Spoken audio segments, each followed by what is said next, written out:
Yeah, last week I also talked about. I was reading Dark Forces. Nope, that one. I read Dark Forces, Soldier for the Empire, and I did a review on that, and I talked about how I was trying to play the game, but it's a first-person shooter, so I don't know. I was like 6 missions in. I just wasn't having fun, so I ended up watching a gameplay, and skipping through a little bit because I'm not going to watch all the tedious actual mission parts of it. But to every story, you can find videos that just have the cutscenes, but even they miss part of the story of the gameplay. So it's best to look through the gameplay because there are scenes in which they are telling you the story, like when they introduce Yun or Yoon, I forget how it's pronounced, the Dark Jedi who's apprentice to Saris. That's not technically a cutscene, but that's part of the story. So you do have to kind of skim through the gameplay to get all those things. And I wanted to read that because, as I said, the Dark Forces Soldier for the Empire tells all the backstory about Kyle Katarn, his father, and all of that, and then it covers the first mission in Dark Forces, which is when they go retrieve the blueprints for the Death Star for the New Hope. So that's and it's really great. And I was talking about how it's very well written. It really goes into depth and just gives you a lot of good stuff, and I like that. This past week, I went ahead and finished reading the next two. Sorry, they're kind of glossy because the two copies I bought were old library copies because, they're not printing these right now anyway. But the second one was Rebel Agent, and then there was Jedi Knight. These two stories cover the stories of Dark Forces 2, the video game Dark Forces 2. Jedi Knight, I think it's called Dark Forces 2 Jedi Knight. The games are weirdly titled in different places. They've got some different names, but part 2 of the game. Both of these novels cover that.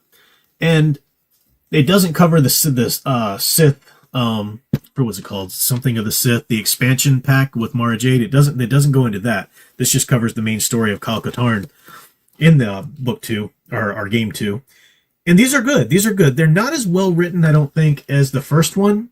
Not because the author lost his skill or anything, but I think what made this one so much better written is that it was just the author writing a backstory, writing his own kind of spin on the story up until he got to that first mission. These two really are trying to cover all of the story from the game. And so sometimes you're just reading the book, but it starts to read like just a narrated version of a bunch of different cutscenes, not in terms of complicate, like you're not confused, what's happening. It's not missing parts of the story, but it just seems like it's, kind of arbitrarily going from this scene to this scene to this scene, seems like more of a novelization of the game than a proper novel. And the first one had more content that wasn't necessarily in the game. So it was a deeper read. I was reading these. Actually, one thing too, they all do have different artists. I think I had mistakenly said the first time that I think maybe they all had the same artist.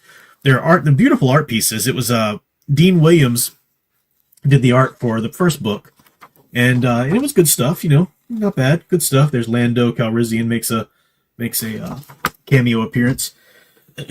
Book 2, Rebel Agent, had Ezra Tucker. I'm trying to read in this dark light here, or dim light. Ezra Tucker, and this is pretty good stuff. This again, it's very similar art style or painting style that the artist is doing there. The third book, though, Jedi Knight, has got the great Dave Dorman.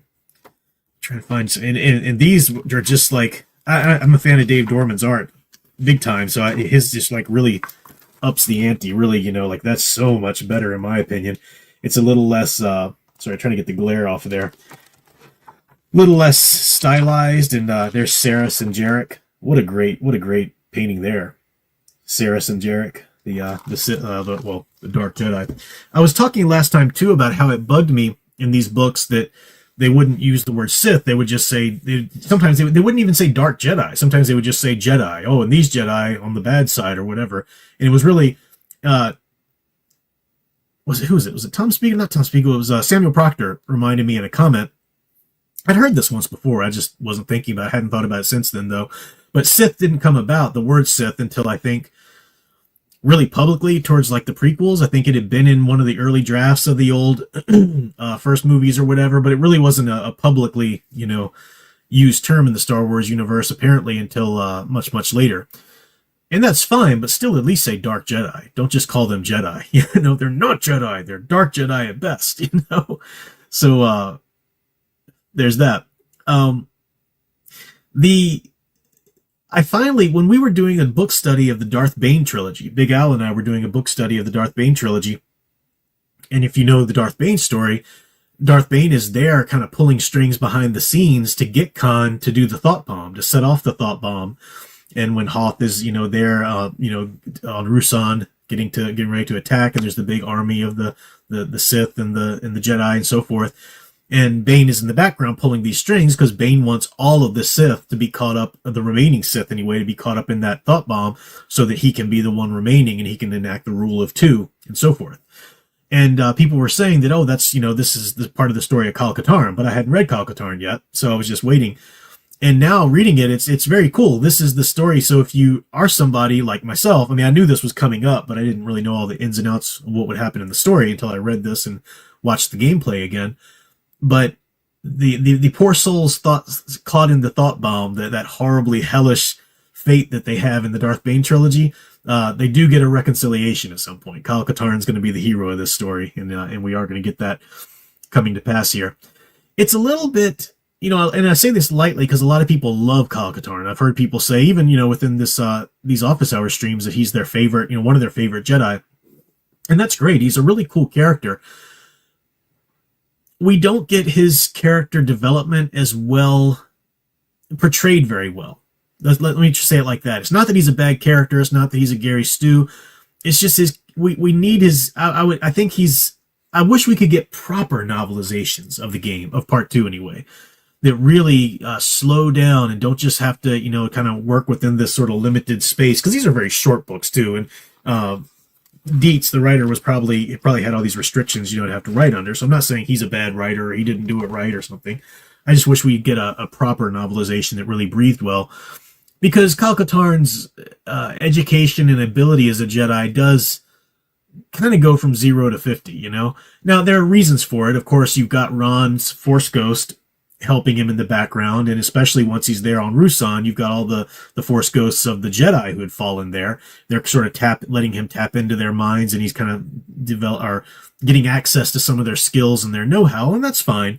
But it could have been slowed down. Let's develop that a little bit more. Let's make us understand what's really going on a bit more.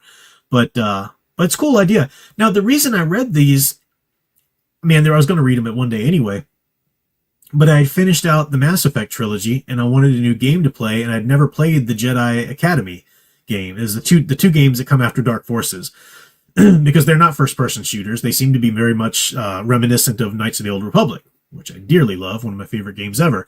So I wanted to play those, but I wanted to get the story thus far, at least game-wise there. And while I was reading these, though, I couldn't wait, so I just started replaying Knights of the Old Republic again. And now that I've finished these and I could go ahead and jump into Jedi Academy, I've got to stick with Knights of the Old Republic. I really want to take my time and read that, or play through that again, and probably play through KOTOR 2 as well again, just as a replay, because I'm playing the enhanced versions or remastered versions or whatever on Steam. And of course, the part 2 has got all of the great content that they cut from the original release of KOTOR 2 back in the day, or a lot of it anyway.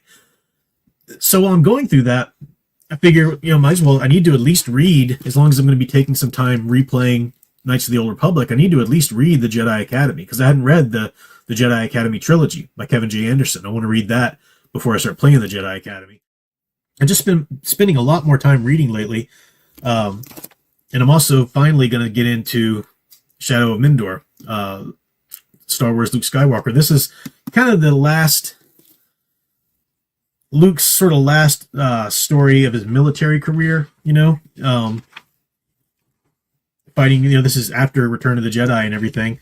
And he's going to, this is the Stover wants to give us the story. I haven't really started it yet, but I just know the gist of it, that he wants to give us the story of how Luke's military career as just an X-Wing pilot in the Rebel Alliance kind of came to an end. And he's still with the Rebel Alliance, he's Jedi Luke Skywalker now, trying to rebuild the Jedi and going off to the roles that he would play in the Thrawn trilogy and so forth.